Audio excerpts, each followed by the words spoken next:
Respect. But you know what I can't do? That Costello thing I can't do is his vibrato. He does that. Yeah. Like, Penny Lane is in my heart, and in my love. He does like a real... The whole classical phase. Yeah. All right, who's my guest? EJ from NonCompete. I wrote you some questions in the doc. Oh, don't... Matt, how dare you? What are you, the Wizard of Oz behind the curtain? Hello, EJ. Are you there? Hello, Tim. How are you? Uh-oh. I don't like anybody that has that tone. God. Hello. I was trying to do the wavery thing, but I just woke up, so I apologize.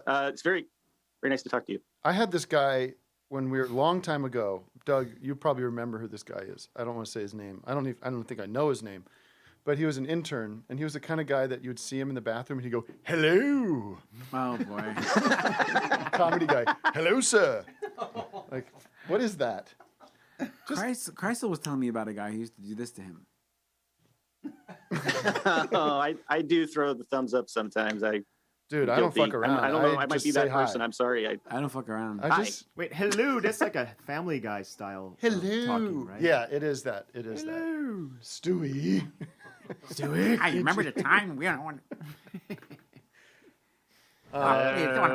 Okay, EJ from NonCompete. Yes, sir. You have a YouTube channel that covers, Fred, listen to this, intersectionalism, liberation, anarchism, and communism. Oh, wow. This guy's the Fun real stuff. deal. That's serious. We invited him on. We also do like puppet July shows, 4th and we can. I am that try hard comedy guy, I guess. But it's basically we talk about a lot of the stuff that you talk about on your show. I actually consider you to be sort of anarchistic with office hours. It's one of the reasons I love it. You know, you bring the audience into the mix. You try to break down those hierarchies, break down those barriers, and you try to stick it to the man. So I feel like we're kind of doing the same work in different ways. But yeah. So let me set this up for you, because sure. I went to the Dodgers baseball game yesterday, and I stood and removed my hat and sang the national anthem. Am I a bad guy? I like doing that kind of stuff. It feels good, right? It feels great. I know it's pointless and silly, but can you hold those two things at the same time? I cannot anymore, and I'll tell you why. So the last time I was in the USA, I went to Philadelphia for the first time, and I used to be a huge patriot growing up. I was really big into the USA all the way. Wait a second. Where I was in high school during September 11th. Sorry. I live in Vietnam now. I've been here for about 10 years. He's a traitor. So, folks, the phone lines are open to patriots. You sound like my dad. But yeah, I stood in the.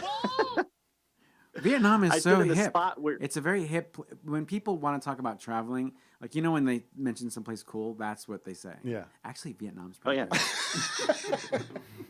It's extra cool now because people haven't really been dying of COVID at all. We've only had 76 deaths out of 97 million people here because they're actually taking it seriously. So it's been a great place to be through the pandemic. I haven't actually been in the USA since before the pandemic. But they're doing a great job here putting human lives before profits. That's one of the things we talk about on the show a lot. But it's like we're under lockdown right now because they take things so seriously. There hasn't actually been a case for like a couple of weeks here in Da Nang, but still everyone's wearing masks, social distancing. It's like everyone's taking it very seriously. But for like most of this pandemic, I haven't had to wear a mask. I've been able to go to restaurants, and it's because they've really just completely contained it. So it's a totally different strategy than the USA, where they were just like waiting to make a vaccine. So. Okay, so let's talk about July 4th and what a scam it is, what a fraud, what a fraudulent holiday is, and what your issues are. It's falsely advertised, I would say. Like I said, when I was in Philadelphia for the first time, I stood in the spot where Benjamin Franklin, his slave house was, and I remember sitting there and just thinking like, okay, this is where. And it was like really close to like a little like display about how great Benjamin Franklin was. And I remembered back to like in school when you're growing up and you're learning about this stuff, and there's so much cognitive dissonance when you're learning it as like a child, because they'd be like, oh yeah, all these founding fathers, they all, they either owned slaves or they were willing to compromise with people who owned, other human beings. And then when we talked about Ben Franklin, they would always present it like, oh, Ben Franklin, he was so like progressive, and he let his slaves go free in 1781. That was like such a cool thing to do. And it's like, that's kind of the bare minimum lowest bar I could think of for like a human being to not, Right. I mean, it's like freeing your slaves is not something to really be. And there was no question at the time that slavery was a terrible thing. It wasn't. You didn't have to be some kind of highly educated, saint to understand that. Yeah, I mean, it had been. Where were you outlawed on in, slavery? The Like history. Like, Where are you on it? where are you on that? not a big Anti? fan. Are you for it? You against it? But the funny thing is, the justification arguments they used were tied in with Marxism too, because like they were very aware of the risk of like the work, class consciousness picking up and people having a revolution, and so they had this mudsill theory. I don't want to get too in the weeds of it, but the idea is basically that they needed to have slaves in the South because, according to them, every society had to have like this mudsill, this lower level of people, and they just thought it was like better to have slaves than in the North, where they had workers who would like eventually have a communist revolution. So they were very aware of like class dynamics and all that stuff. It was but they don't really tell that story. Basically we have this narrative we tell. That's kind of the main point of what I wanted to talk about today, was like we have this narrative about the 4th of July, and it doesn't line, and the USA, in general, the whole story of the USA, it's just a story, but it doesn't line up with what actually happened and the reality at all. So that's why I kind of gave up my my personal patriotism for the USA. But I could definitely understand why people get into it, because it feels really good. It gives you that kind of, I just like because singing in the USA in we've kind of happen to like the how national often do you do anthem. It's a that? good song. It's tough. It's a tough song. You gotta have some range for that one. What, for the national anthem? yeah. I like it on its own. Yeah. I know. Aside from its Yeah. relation to country. patriotism, like as a song. Yeah, it's on a few playlists. Yeah, I just put it on. I like the melody. What were you gonna say? Just with fireworks in general, like Oh, people, please be safe with fireworks. thank you. Please. I'm asking you. I'm I don't telling you. fuck It's around. the I don't law. fuck around. I fuck around. don't even fucking play with them. I don't even put them up my ass or anything like that. Like, I just like I hate literally that. watch Yeah, I them. hate that. You know what I mean? Also, there's a time and a place for them. So if you want to go to see them in Disneyland, Professionally or whatever, done. Yeah. But otherwise, don't do it yourself. No. No. You always have I that don't one fuck around. cousin I that just wants go to like watch them. I shoot the don't- Roman candles at you. Yeah. It's Um, it's never fun. I don't recommend it. Mm-mm. So yes, there's obviously. I mean, this is an enlightened audience. I think most likely. Most I think people so. have read the Howard Zinn History of the United States, right? That's a good place to start, right? Yeah, sure. I don't want to be preaching to the choir, but the main point I would say is just I just encourage other people to kind of really go back and think about when you were in school growing up and the things that were like taught, because in the USA I feel like I dropped the tone of the show and I apologize for that, but in the USA, No, it's fine. It's a dynamic show. It is. That's what I love about Sorry, it. you interrupted the very important task of us trying to sound like other singers. It's really important It's got work. its place. But we're indoctrinated. In the USA, we like to think we're not, and we like to think that our politics are like common sense and that we don't have ideology in the USA anymore. We're in this like Tony Blair post-ideology world, but we are heavily indoctrinated. So I guess, one of the things about anarchism is going back and questioning all the hierarchies that exist in our society. It's actually the main thing about, anarchism. And just going back and looking at like, okay, so what were we taught growing up? Why were we taught those things? Like, is it serving somebody's agenda? It's just kind of like basic media literacy, just kind of like dissecting and interrogating your own relationship with the state, with the United States of America. I have one quick Yeah. thing to think about. I want us all to think about this. And then another more specific question, but you have 1776, right? We all know 1776. Great The signing musical. of the Declaration of Independence, Revolutionary War is like, basically we're in the middle of the revolution. It doesn't really, Revolutionary War starts like 1775, right? More or less. Something like that, Something in there. And then when does it wrap up? Like a couple years after 1776? It's not super long. I thought it was Well, a while. I think it was in the 1780s. They did the Constitution Convention in like 1780, in the 1780s. This is my question, though. Okay, you got yeah. from 1776 to to 87 is when the Constitution's signed. Like that's what they should That's celebrate is that day. Well, they probably do, but that's the other- almost, that's 8 years Yeah. of like what was going on during those 8 years. That's a long time. Do you think there were people back then who their whole lives wasn't the Revolutionary War? They were Oh. trying to have a life, Yeah, and they were like, of course. we're not all about this war. Yeah, things are fine. I like- have a family I'm trying to work out. I'm course. trying to change how my house is and Yeah. my farm, and like, I can't get involved with politics. Yeah, I guess don't there's a wanna know. Revolutionary Yeah. War. Who's in Redoing my charge? bathroom. Well, there were the Who do I pay my taxes Who's in to? charge? I don't care. Tell me who I should pay my taxes to. Great, congratulations. All right, great. You guys won. What am Great. I now? Am I American? Okay, good. Great. Good.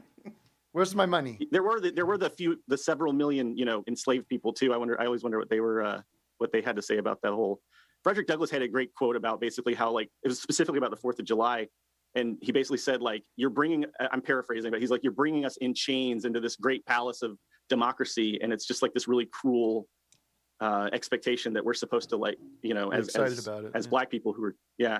But yeah, I mean, that's the whole narrative. I mean, you talk about the Constitution. I mean, that was just a bunch of landowning, basically oligarchic aristocrats, and they wanted to create a world where only white landowning male. I mean, I'm not saying anything. I guess probably most people don't know, but Fred I doesn't mean, know just anything about really that. interrogating that narrative, I think, is All those important people for who people to signed do. that Especially, Constitution, I don't know what they look like, so I can't. You I can't don't know visualize what. them? No, I don't know what race they were. I don't know what nationality. Oh, they were. You didn't Yeah, know what little- race little the big- founding fathers were? No, I look at names. I just look at names. Fred's colorblind. Yeah, just names. There were Yeah, there were a few Asians in that group, right? Asian Americans. More than a few. Benjamin Franklin doesn't sound There- very smart, by the way. He's flying a kite in the storm. With Stop this, it. Putting That's a a- key on Stop there. that. Grade A Dumbass. dummy. Grade A Dumbass. dummy. Also, Yeah, he just. I bet he wouldn't have been very careful with fireworks either. No. Right. Also, he's just trying to come up with sayings all day. Iroquois. Can you imagine? Dude should've just that was worked his for job. Hallmark. It was like, write this down. An apple a day. You should have just Why? written for Hallmark or something. A card greeting card Yeah. guy. Benjamin. But the Iroquois also had like John Rutledge, who was from South Carolina and very big on slavery, by the way, would just sit in the Constitutional Convention and read like long screeds of Iroquois ideological information because they had this really advanced democracy in the Iroquois Confederacy.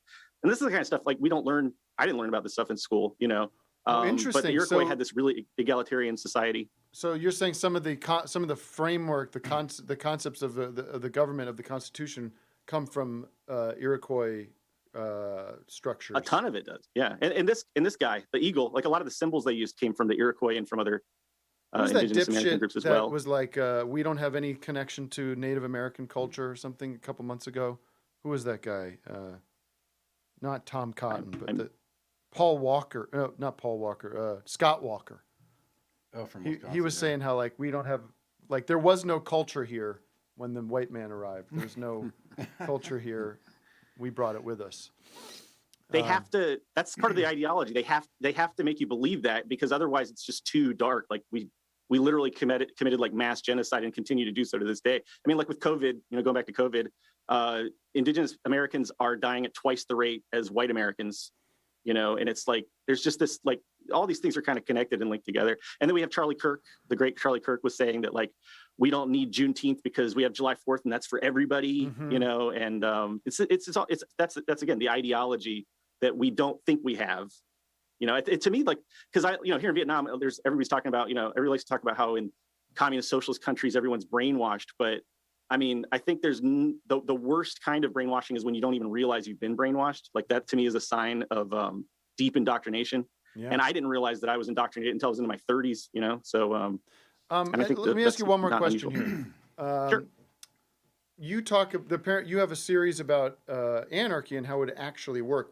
First of all, how can people watch that? Because it sounds very like a complicated thing to go through. But like, Well, I used Legos, so it should be pretty simple for anyone to understand it. We have lots of visuals. I mean, basically, it's really it's not actually that complicated at all. I mean, anarchism at the core of it is just a skepticism of hierarchy.